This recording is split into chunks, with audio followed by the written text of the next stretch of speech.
വിദ്വേഷത്തിൻ്റെ സ്റ്റോറികൾക്കൊന്നും ഇവിടെ ഈ മണ്ണിൽ സ്ഥാനമില്ല. കേരളത്തിനെതിരെ വിദ്വേഷം വിതയ്ക്കാനും നമ്മുടെ മതനിരപേക്ഷ പാരമ്പര്യത്തെ അവഹേളിക്കാനും ലക്ഷ്യമിട്ട് നിർമ്മിക്കപ്പെട്ട ദ കേരള സ്റ്റോറി എന്ന ചിത്രത്തിൻ്റെ 2ാം ഭാഗം പുറത്തിറങ്ങുന്നു എന്ന വാർത്ത വളരെ ഗൗരവത്തോടെ കാണേണ്ടതാണ്.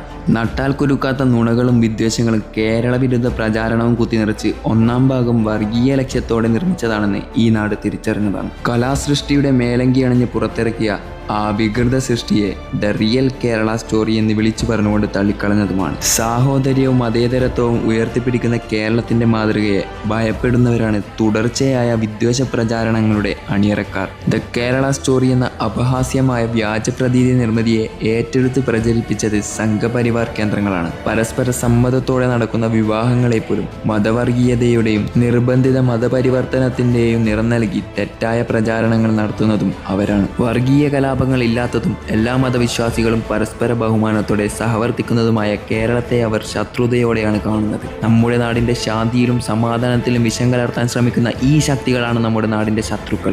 ബീഫ് എന്ന പേരിട്ടതുകൊണ്ട് ചലച്ചിത്രമേളയിലെ ഒരു ചിത്രത്തിന് പ്രദർശനാനുമതി പോലും നിഷേധിക്കപ്പെട്ട കാലത്ത് സമൂഹത്തിൽ ഭിന്നതയും വിദ്വേഷവും പടർത്തുക എന്ന ലക്ഷ്യത്തിൽ ഉൽപ്പാദിക്കുന്ന വിഷയ സൃഷ്ടികൾക്ക് എങ്ങനെ പ്രദർശനാനുമതി ലഭിക്കുന്നുവെന്നത് ആശ്ചര്യകരമാണ്. സുസ്ഥിര വികസന സൂചികകളിൽ മുൻപന്തിയിൽ നിൽക്കുന്ന ക്രമസമാധാന പാലനത്തിൽ മാതൃകയായ മതസൗഹാർദ്ദത്തിന്റെ നാടായ കേരളത്തെ ഭീകരവാദത്തിന്റെ കേന്ദ്രമായി ചിത്രീകരിക്കാൻ നടത്തുന്ന ശ്രമങ്ങളെ ഒറ്റക്കെട്ടായി തള്ളിക്കളയണം. വ്യാജ പ്രചരണങ്ങൾ കൊണ്ട് കേരളത്തിന്റെ മതേതര അടിത്തറ തകരില്ലെന്ന് തെളിയിക്കാനുള്ള ഉത്തരവാദിത്വം നമ്മുടെ ഓരോരുത്തരുടേതുമാണ്. വിദ്വേഷ പ്രചാരണങ്ങളെ അവജ്ഞതയോടെ തള്ളുന്നതിനോടൊപ്പം വസ്തുക്കളെയും മതനിരപേക്ഷതയുടെയും സാഹോദര്യത്തിൻ്റെയും മൂല്യങ്ങളെ ശക്തമായി ഉയർത്തിപ്പിടിക്കണം. കേരളം നമ്മുടെ അഭിമാനമാണ്.